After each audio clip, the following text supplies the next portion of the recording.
Very good morning to all of you. Beta, today we will do treatment of investment fluctuation reserve at the time of reconstitution. What will we do? So पहले मैं clear कर दूँ कि investment fluctuation reserve होता क्या है. देखो, investment जो एसेट है वो हिस्टोरिकल कॉस्ट कॉन्सेप्ट के बेसिस पर हमेशा बुक में कॉस्ट पर रिकॉर्ड होती है, ठीक है. बट जितनी कॉस्ट है ज़रूरी नहीं है कि मार्केट प्राइस वैसे ही रहे. आपको पता है, अगर मैंने 5 ईयर्स बैक मैंने कोई प्रॉपर्टी खरीदी थी तो ज़रूरी नहीं हो प्रॉपर्टी मेरी उतने की हो, वैल्यू बढ़ भी सकती है. सपोज़ बैलेंस शीट में वो 1 लाख की नज़र आ रही है, लेकिन अब उसकी वैल्यू 25 लैक्स है. तो अगर एक कोई पार्टनर एडमिट होता है या कोई भी रेशियो चेंज होता है तो वो तो 1 लाख के हिसाब से दे देगा बैलेंस शीट के हिसाब से, तो मुझे तो लॉस हो जाएगा. तो हम क्या करते हैं, इस जितने भी ये इन्वेस्टमेंट में चेंजेस होते हैं, अगर कुछ डिक्रीज़ हो रहा है या कुछ इंक्रीज़ हो रहा है, उसके लिए कुछ ट्रीटमेंट करते हैं.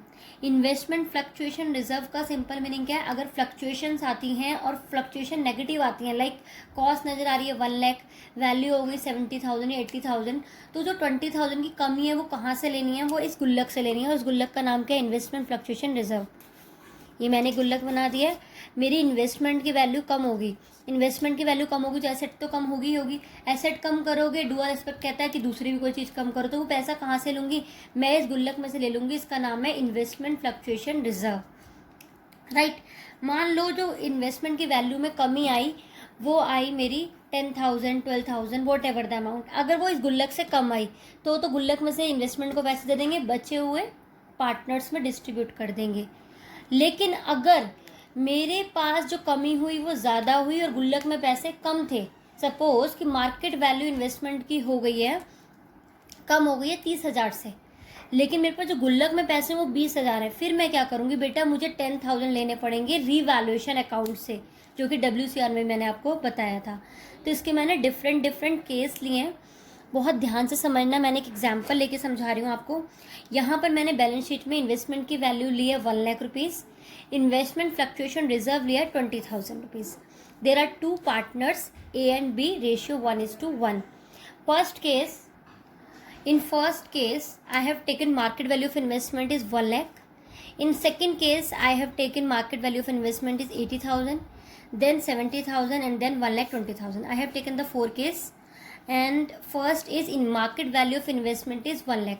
देखो बेटा, इन्वेस्टमेंट 1 लाख की है, मार्केट वैल्यू 1 लाख की है. यानी कि अगर मैं लॉस या प्रॉफिट की बात करूँ, ये लॉस प्रॉफिट एक्चुअल नहीं है, जस्ट आपको समझाने के लिए कि investment 1 lakh, market value of investment तो 0 है, जबकि गुल्लक मेरे पास कितनी पड़ी हुई है 20,000 की.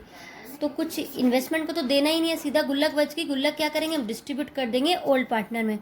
तो एंट्री क्या आएगी, IFR अकाउंट डेबिट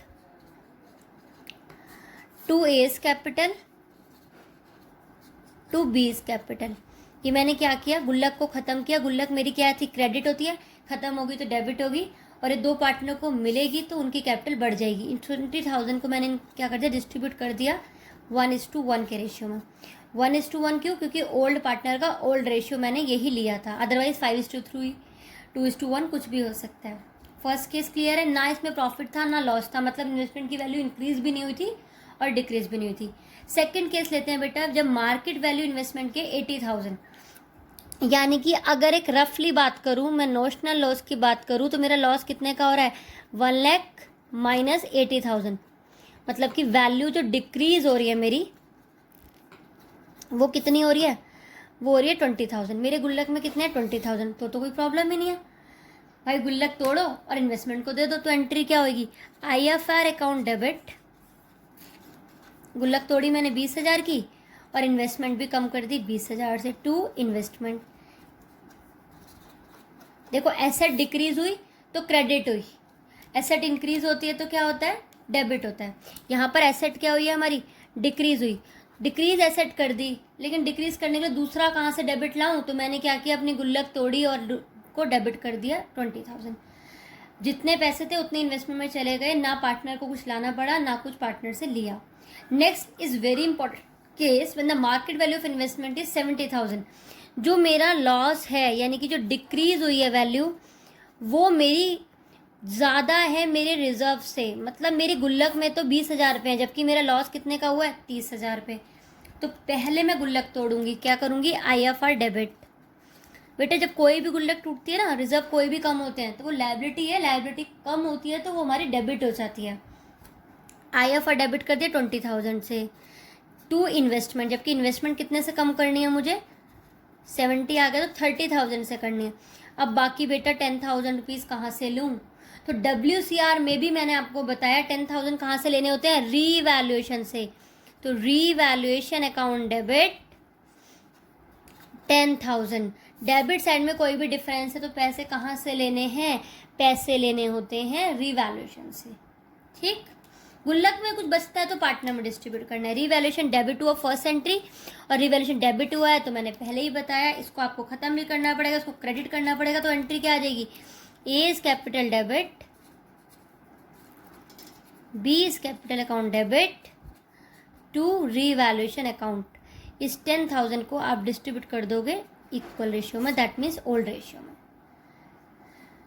क्लियर, बड़ा इजी है। स्टेप 1 आपको क्या करना है, कंपेयर करना है कि मार्केट वैल्यू कितनी है और कॉस्ट कितनी है।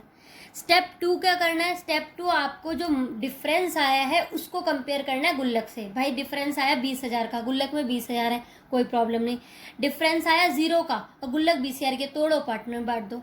डिफरेंस आया 30,000 का, तो 20 तो गुल्लक से ले लिए और 10,000 मैंने कहाँ से लिए, रीवैल्यूएशन से ले लिए। Very simple concept. Now come to the last point, market value of investment is 1,20,000। अब यहाँ तो बेटा मुझे खुशी हो गई उल्टा, मेरे पास इन्वेस्टमेंट 1 लाख की, वैल्यू हो गई 1,20,000, 20,000 उल्टा फायदा हो गया। तो 2 बातें हुई, पहला ये गुल्लक टूटेगी पार्टनर में बटेगी।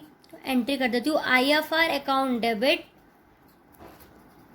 To A's capital to B's capital. 20,000 की गुल्लक थी, मैं इसको यहाँ जो केस ले रही हूँ इसको डिस्ट्रीब्यूट कर देंगे 10,000 और ओल्ड पार्टनर ओल्ड रेशियो में, क्योंकि गुल्लक तो बची गई। अच्छा, मैं यहाँ पर वैल्यू बेटा 130 ले रही हूँ और 30,000 पे उल्टा वैल्यू इंक्रीज हो गई। अब ये जो इंक्रीज डिक्रीज है ना बेटा, ये रिवैल्यूएशन से ट्रीट करते हैं, और ये रिवैल्यूएशन अभी मैंने आपको बताया नहीं है इसलिए मैं इसको स्किप कर रही हूँ। 30,000 रिवैल्यूएशन में चले जाएंगे, और रिवैल्यूएशन में जाएंगे तो एंट्री आएगी, इन्वेस्टमेंट की वैल्यू बढ़ गई है ना, चलो फिर बता ही देती हूँ थोड़ा सा। एंट्री की वैल्यू बढ़ गई है तो एंट्री आप क्या लिखोगे, investment account debit to revaluation, क्योंकि इन्वेस्टमेंट की वैल्यू बढ़ गई है, इन्वेस्टमेंट बढ़ गई है तो हमारे लिए इन्वेस्टमेंट एसेट बढ़ गई तो डेबिट करते हैं, क्रेडिट किसे करूँ, रिवैल्यूएशन को करते हैं। बाकी पूरा ट्रीटमेंट में बाद में बताती हूँ। और एक बात, जो केस 1 था बेटा, ये वाला केस तब भी हो सकता है अगर इफ नथिंग इज गिवन, तो सेम होगा।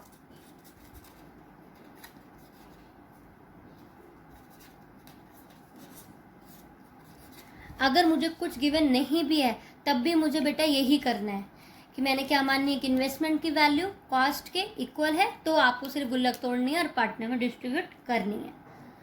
होप कि आपको समझ में आ गया होगा। आप इसको करने के लिए आपका एक इलस्ट्रेशन दे रखा है पेज नंबर 4.14 पर, 4.14 पर आपका इलस्ट्रेशन दे रखा है 8, TS ग्रेवाल सर की बुक का है ये। इस क्वेश्चन, इसमें सारे आपके पॉइंट क्लियर हैं तो आपको वो अच्छे से कर लेना है। पहली बात।